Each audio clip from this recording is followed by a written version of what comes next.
In order to get to the review, let's very quickly get the plot synopsis out of the way. So the story is, in the future, there is another planet called Pandorum. We are attempting to get the people of Pandorum, who are essentially tall, blue, 12-foot people speaking a different language, off so that it can be mined for something called unobtainium, which does sound like a gag, doesn't it? How did they think of that? Yes, we're mining for hard-to-get-at uranium, not much of it around here stuff. No, I know, unobtainium. Anyway, so they're mining for unobtainium. In order to do it, they have to move the indigenous peoples who are living on this great big tree, which is on the biggest source of unobtainium in the whole universe. It's almost like it's a holding title, isn't it? It is. Let's call it unobtainium. And then no one thought of replacing it. Exactly. And so the story is at the very, very beginning. It's a two-pronged attack. On the one hand, we have the military who are out there, all the military hardware. On the other hand, we have the insurgent movement, which they are taking avatars, which are that they have grown alien bodies that are being controlled by human beings through the avatar process, the virtual reality process. And Sigourney Weaver is in charge of getting to know them, kind of encouraging them that maybe they want to move of their own volition. Along comes an injured soldier who is in a wheelchair in the real world. His brother was going to be the avatar driver, but his brother has now been killed. But because his genetic code matches, he gets to be the avatar body, much to Sigourney Weaver's displeasure. Here's a clip. Tell me you're joking. So you just figured you'd come out here to the most hostile environment known to man, with no training of any kind, and see how it went? What was going through your head? Maybe I was sick of doctors telling me what I couldn't do. Biometrics are good. Link 3 is ready.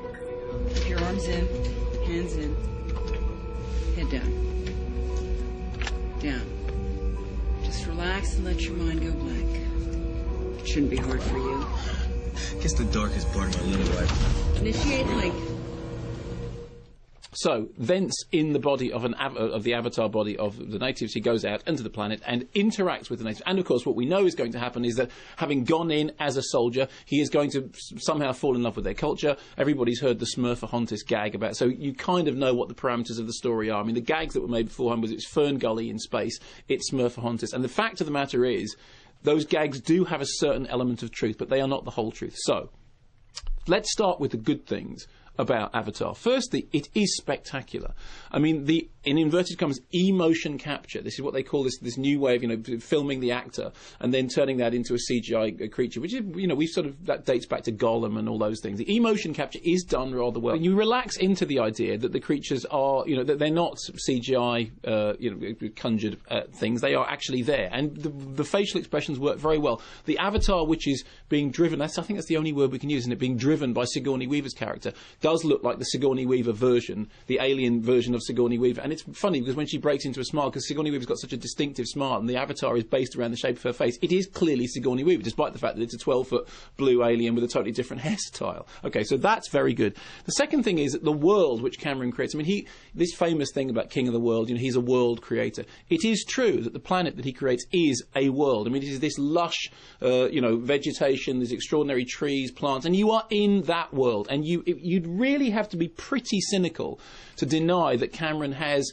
done, on a technical level, that idea of creating that world and putting you in. He does. I mean, you are really there. And I know the joke about Fern Gully in space, and I've made it myself. But hey, there were things about Fern Gully in space that actually sound like quite a good idea, so that's good. Second thing is, the story is hackneyed, in as much as we have heard the Pocahontas story before, we have heard the story about, the military being the horrible, oppressive people. In fact, the way that we want to go is to be nice, because obviously there's an allegory with the Native Americans, there's an allegory with Vietnam, there's somebody else called it Dances with Wolves in Space. It is all those old stories that we know quite well. Going in and blowing things up, probably not good. Going in, being nice and looking after plants and the environment, probably good. I mean, it's not, it's not a groundbreaking argument, but I think it's a decent argument. As important, I think, is the issue of gender equality, because whatever else may be true of Cameron, he has always been very good, as an action director, on gender equality. You look back at things like Aliens, the defining image of Aliens is Sigourney Weaver holding Newt, looking up at the mother alien. And it is that thing about, it doesn't matter whether you're male or female. In his movies, it's the female characters are often the toughest characters. That's also true of the Terminator movies. And in this, there is no sense that it's boys action and girls staying at home. They are all equal. So whatever else may be true about Cameron, he is an equal opportunities action director. I mean, he does want to have it both ways. He wants the action and the blowing up, but he wants a pacifist action and blowing up, and also gender equality pacifist action and blowing up. So that's fine. So all those things I think are good. And if you go and see it, I think if you're a teenager and you go and see it because what you want is great big sci-fi spectacle, you are going to be pretty impressed. I mean, it is impressive. Those are the good things.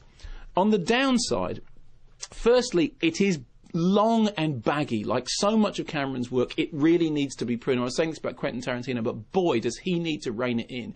It's overwritten. An awful lot of the dialogue is terribly clunky, and things are explained, from a great distance. Things are telegraphed up, and the dialogue does often read like quite poor comic book dialogue. People saying the really, really obvious in a way that they really don't need to. Secondly, there is a sense with all of this that the thing is so big that actually it somehow becomes heavy. It's funny that for a movie which is about, the virtual reality of being in an avatar, and is about flying, and is about outer space, and is about new worlds, in fact, in which the central image is the gravityless flying mountains, it's a terribly heavy movie. I mean, at times, it's like watching a huge ocean liner turning round 360 degrees. I mean, you're impressed by it because you're just impressed by the sheer mechanics of it, but you know that it's going to take an awfully long time for the bow to come round the other way. And because the plot, I mean, literally 15 minutes in, you could plan out the movie. You go, he's going to go to that side, she's going to do that, this is what's going to happen, that character is dying in that way, so that when that, you really could plot the plots out. Yeah, I mean, I just after I'd seen the film, explaining to the kids at home the kind of setup, and instantly they had worked out what happened at the end without having seen any of it. Exactly. And one of the problems with that is, and I hate to invoke Friedkin here, but Friedkin always used to say the thing about no, because it's someone else. Because it's a good point. Was he always used to say, the audience is 5 steps ahead of you, so you really need to cut to the chase. Cut out all the shoe leather. Well, Cameron is a master of shoe leather. He's the guy who will film a scene. Somebody opens the door, walks through. There's an awful lot of walking to get to the place that we know we're going to get to. And because you can see where the film's going, there are whole sections of it in which you just feel like you are like Werner Herzog. You are literally dragging a boat up the side of a mountain, and it's a long way to get before you get to the top. That's a problem.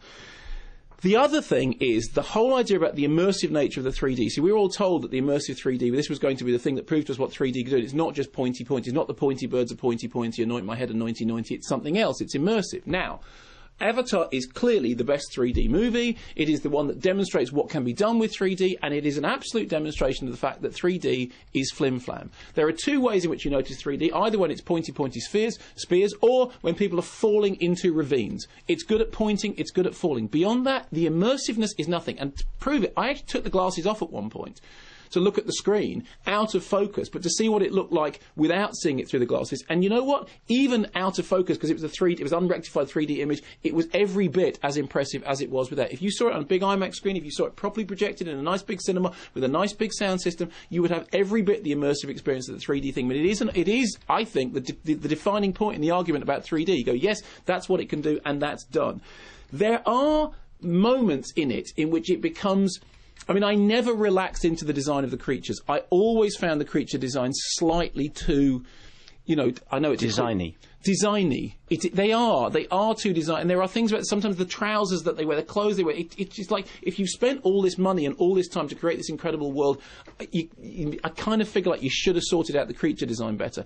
And there are moments in it, well, not moments, there are huge sections in it in which everything stops so that people can explain everything to each other in ways that are quite toe-curling. But that said, I would be lying if I said, firstly, that I wasn't much more impressed than I expected that I was going to be. Secondly, that there aren't things in it that are, genuinely quite breathtaking. And thirdly, that it did remind me that before Titanic, Cameron was a proper science fiction director. It's massively flawed, massively baggy, massively all over the place, but there was enough in it that you went, well, you know what? Wow.